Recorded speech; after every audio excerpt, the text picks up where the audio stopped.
Has Bitcoin completely taken over the entire US House, and what is going on with the ICP SNS-1 token right here?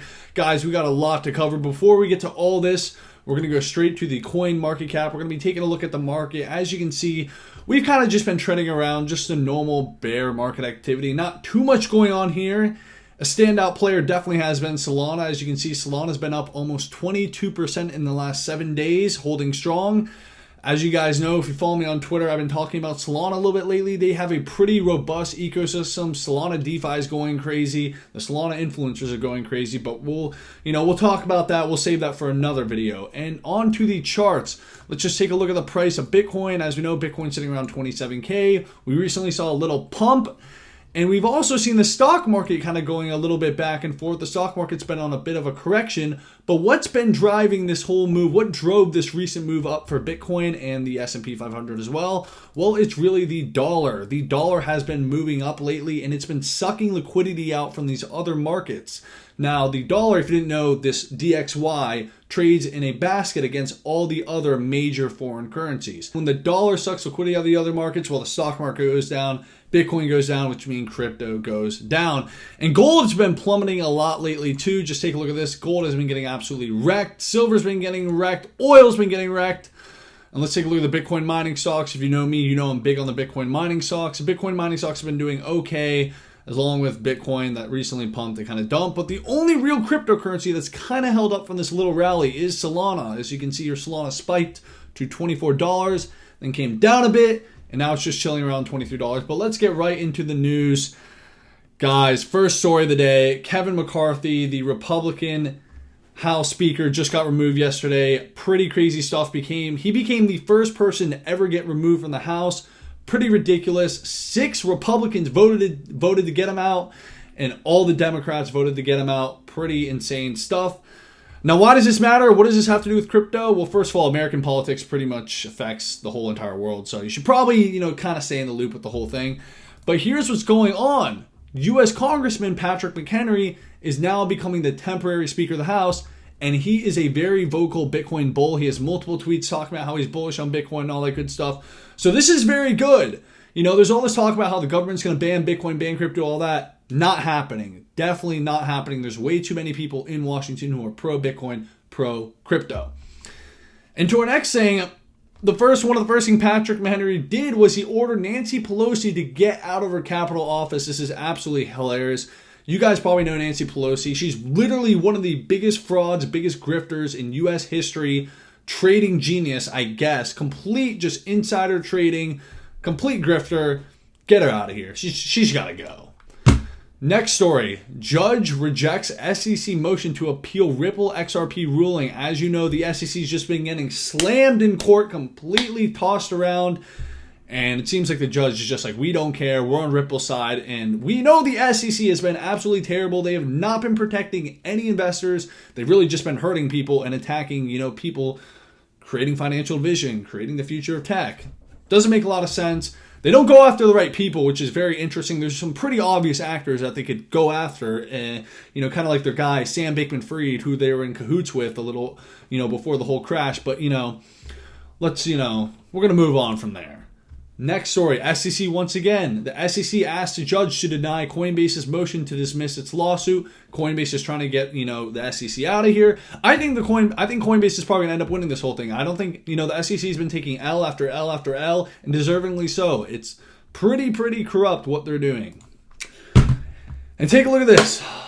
Our guy, well, not our guy, but Sam Bankman-Fried, he recently had a little trial going on for the whole FTX situation. The U.S. government came out and said that Sam Bankman-Fried's crypto empire was a house of cards built on a lie, which is absolutely hilarious because we know he was in talks with Gary Gensler, the head of the SEC, who's supposed to be protecting us from investors, but was really working with them.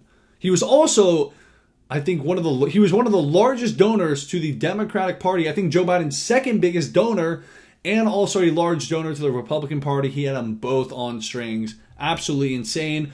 But there was also another story that came out that he was willing to pay Donald Trump $4 or $5 billion to not run again in 2024. Absolute madness. This guy is an absolute sham, and so is the SEC. Now on to some ICP news. Take a look at this. Bob Lee came out today, and he has a deep dive. If you're into the whole ICP thing, which you probably are because you probably came from Twitter to see this video, but he is coming out with a cool little, or not cool, and it's not little. Well, it actually is cool. It's just not little. Bionic is an ordinals marketplace. He's creating an ordinals marketplace that is utilizing the internet computer, and he's kind of, marketing it as internet computer as a sidechain. Let's take a look at what he's saying here. Update and deep dive on Bionic. Bionic is an ordinals marketplace. You don't know what ordinals are. It's Bitcoin NFTs, basically. And Launchpad, my team has been working on over the last 8 months. Bionic is built on a Bitcoin sidechain called ICP. Now, he puts on, his tweet, why are we building on a Bitcoin sidechain? Well, let's take a look at what he has to say. What are the benefits of building on ICP for this? He's calling ICP a sidechain, but for the sake of this. Fast transactions, no network fees or gas fees, fantastic user experience, and a bunch of other stuff. The internet computer is going to continue to get more and more utilized. And I really love how the way Bob is marketing it. He's not just coming out there saying, oh, I'm building on ICP, building on ICP. He's saying, hey guys, this is a side chain that can actually help what I'm doing with Bitcoin. And I think that's a great way to present it to that community, because we know the Bitcoin, and I'm not really the ordinals community, but really the Bitcoin, we know how the maxis are. They don't really like anything that's outside of Bitcoin, which is pretty stupid because Bitcoin is literally not scalable without some sort of side chain. So really good work, Bob. And to our next story, take a look at this from Dfinity Developers today. Let's go. They made it simpler for ICP devs to start integrating ETH into their dApps. Now, the Dfinity developers are building an Ethereum RPC canister as a service to directly communicate with the Ethereum network. As we know, the ICP ETH integration. A lot of cool stuff going on right there. Maybe we see CK ETH sometime soon. Maybe. And then take a look at this once again from Dfinity developers. Guys, once again, I'm not a dev, so I don't technically know what really this means. But anyways, on their way to 2 terabytes in state size, subnets now have 700 gigabytes GIB. I think that's what it means. Storage capacity bumped up from 450 gigabytes. This comes with performance optimizations to the state manager and a new resource reservation mechanism that kicks in above this 450 gigabyte threshold. I think GIB means gigabyte. If I'm wrong, well, I think maybe it's GYB. I don't know. I'm just giving you guys the news, okay? That's what it is. Cool. And to the main story of the day. Let's take a look at what's been going on with the ICP tokens. SNS-1 has been absolutely flying lately. Take a look at this. The price of the SNS-1 token has just continued to go up and up and up. Now, as we take a look at the actual liquidity of these tokens, very, very low liquidity. SNS-1's liquidity is under $50,000, which is basically nothing. BoomDAO's under 4,000. There's just really not much liquidity right now within these tokens, which is fine. It's a very new ecosystem and everyone's building and all that stuff, but it's pretty interesting to see how the SNS-1 token has done so good. And at the end of the day, the liquidity is so low that if someone comes in there and, plays around, they could definitely pump the price. So some interesting stuff going on there. Definitely want to keep my eye on that whole thing because there's a lot of good stuff to come out there. Into our next story, and kind of the final thing of this video, my good friend Lucas, aka the Blockchain Boy, he came out with a dope video. You guys have to check it out on your own, but today we're actually going to be reacting to it right now. So make sure to go on your own and like it and all that stuff, but we're going to be reacting to the video right now. He put on his Twitter why ICP could change everything. My first YouTube video is now live. You guys probably already know who the Blockchain Boy is. But yeah, let's go watch this video. We're going to react to this right now.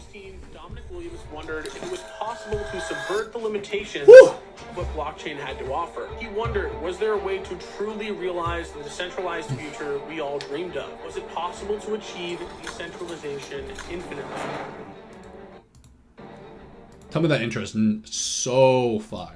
The problem Just Dominic so was fun. pondering, of course, is the blockchain trilemma. Long a topic of debate among crypto investors, there has been very few projects able to come even close to solving it. The proverbial lost ark, fountain of youth, lost city of gold. Imagine a triangle. Each corner represents one of the 3 key features of blockchains: security, scalability, and decentralization. Now here's the catch.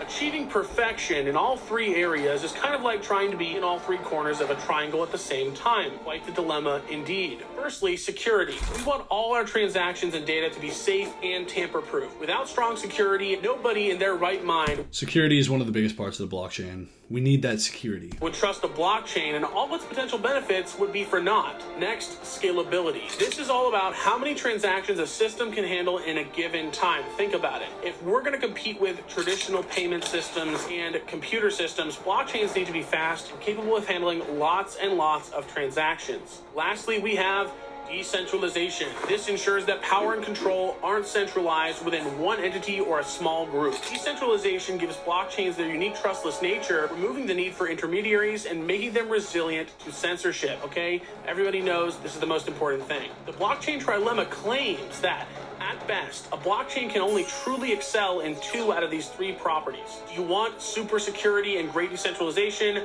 Well, you might have to compromise on scalability. It's a balancing act. Ethereum is able to become relatively decentralized and secure, but it lacks scalability. Anyone around for the 2021 bull run can attest to that. The 7-day moving— it's absolutely ridiculous because most people, you talk about crypto on the street, they have no clue what it is. Everyone knows what Bitcoin is, but some people know what Ethereum is, and then you explain to them why Ethereum's trash, and they're like, why is it trash? It's the 2nd biggest cryptocurrency by far. It's like, dude, have you ever used a thing? Have you ever used Ethereum before? It's fucking garbage. Now, there's a lot of liquidity and money to be made on there, but the actual technology is a piece of shit. And I think, as he said right here, anybody who's used MetaMask or anything to do with Ethereum knows how fucking slow and expensive it is. It's garbage. I'm sorry. That doesn't mean I do own Ethereum. And Ethereum's going to go up in price, I think so, not financial advice. And there's a lot of money to be made there, a ton of liquidity, and it's probably definitely going to be here like 10 years from now. But yeah.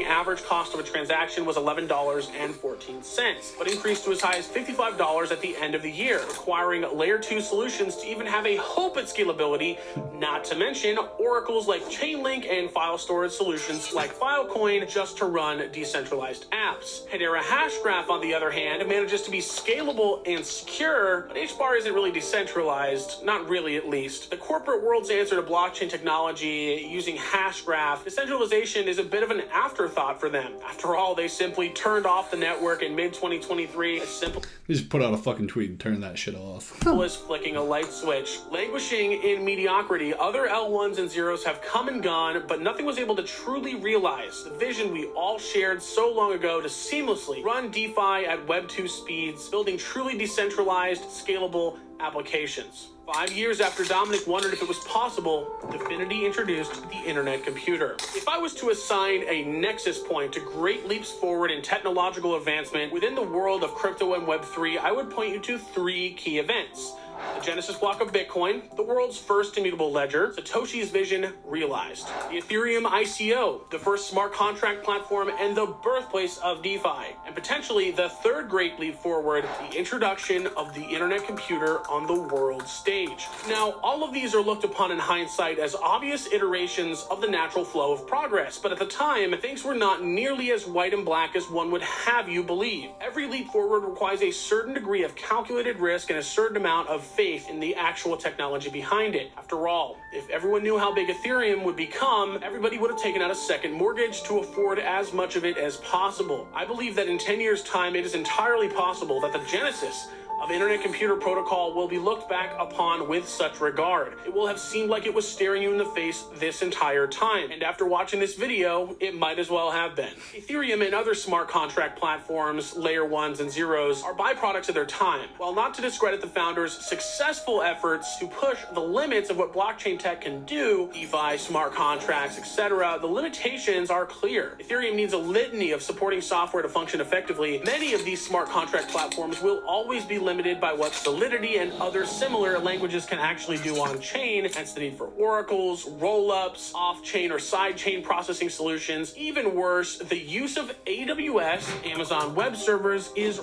rampant when it comes to hosting images and websites. For example, NFTs are hardly non-fungible on Ethereum. You don't own the image, all you actually own is the URL hyperlink on the blockchain that directs to a centralized server like AWS, which means someone can replace the image at will. If you were to actually own the image on the blockchain, you'd be paying astronomical amounts of storage fees. It's a necessary cost-cutting measure and a technical limitation that Internet Computer actually is able to circumvent. This makes ICP a threat to other projects like Ethereum that it renders obsolete, a true dark horse. With that being said, ICP isn't really competing with any network. It's actually the network that will connect all blockchains together. Hence the singularity slogan early community members coined in the beginning of the Internet Computer's history. In fact, it might be more fruitful to compare ICP to something like Cosmos, being both an L1 and interoperability protocol. Speaking of interoperability, it is worth mentioning that the two greatest achievements in recent memory, the direct native integration of Bitcoin and soon to be Ethereum, will bring smart contracts to Bitcoin and EVM compatibility to its ecosystem. This is no small potatoes and something that most people don't truly understand the ramifications of yet. It can be a lot to wrap your head around since ICP is literally doing the most when it comes to pushing innovation skyward. We haven't even touched on other features like the Internet Computer's novel reverse gas model, making already instantaneous transactions literally free for end users. After all, email is free. Why shouldn't a blockchain transaction be too? Because this video would end up being 40 minutes long. If that's something you'd like to see a more in-depth explanation of, be sure to let me know in the comments. Now, it isn't all sunshine and rainbows for ICP. There are some legitimate issues holding it back, namely its reputation as that one coin that used to be worth $1,000 and now isn't, thanks to a little market manipulation by Sam Bankman-Fried and FTX, as well as its lackluster tokenomics with seed investor unlocks not slowing down for years to come. There's also quite a bit of token inflation, which could become a problem if left unchecked, which has been a subject of much concern and debate among the community. Timing entries into projects is what makes or breaks a profitable trade or investment. Liking a project for technical reasons and monetary reasons are entirely different. Personally, I have avoided heavy accumulation of ICP simply because its upward potential is limited by the stigma and selling pressure compounded by a long, brutal bear market that we are still in. This technology is still new. Technology and token do not conflate the two. But the ecosystem is too. The Internet Computer should be viewed on a timeline of 10 plus years from an objective lens. After all, crypto is the riskiest asset class in the world and extremely volatile. This video should be watched and digested within the context of that. Remember, do your own research and don't believe some random guy on the internet blindly. Okay, that includes me. I'm just some guy in a room. The future of the Internet Computer is something you must draw your own conclusions about. Its ecosystem growth has been on fire recently, attracting developers, projects, and investors speculating on its future growth. We have yet to see a large-scale dApp move onto the network that leverages the unique features that the network offers, but I think all it's going to take to shine the spotlight on one of crypto's most underrated projects is that large-scale dApp. However, keep in mind there is never any certainty when speculating on future value, especially when it comes to Web3. Over the years, I've learned to follow the tech and let everyone catch up in the meantime. ICP has many obstacles and it's a long road to the top. Short term, I expect ICP to have continued lackluster price action, at least until major selling pressure and inflation are dealt with. Be on the lookout for new projects moving to the ecosystem or building on top of it, TVL on the network, and what people are talking about on Twitter in regards to news and updates. Long term, once the kinks are worked out and the ecosystem becomes more robust with active DeFi and with better tokenomics, I would not be surprised in the least to see ICP rapidly climbing the ranks of the top 100 cryptos. All in all, ICP has the potential to change the very definition of what blockchain is capable of doing and which could in turn change the world. We're still in the infancy of realizing Dom and Infinity's original vision of a decentralized infinity. We are getting closer every day, step by step. In a space that is budding with innovation, the Internet Computer really does stand out as a true gem that all crypto investors should look into. In 10 years' time, we may all very well be looking back the very same way you look back on all the great leaps forward. And this time, you won't be able to say, I wish I had known. That was an amazing video from Blockchain Boy. Very, very good stuff. I like how he definitely broke down the tokenomics, attack, and all that good stuff. Really gave you guys a very fair review of the Internet Computer, in my opinion. And that's all we got for today's video, guys. If you enjoyed this video, make sure to leave a like. Go subscribe to my YouTube channel. I'm going to be posting here daily, and then I'm going to be posting an interview every Saturday. And then go follow me on Twitter. I'm most active on Twitter. Let's get it. Thank you for watching.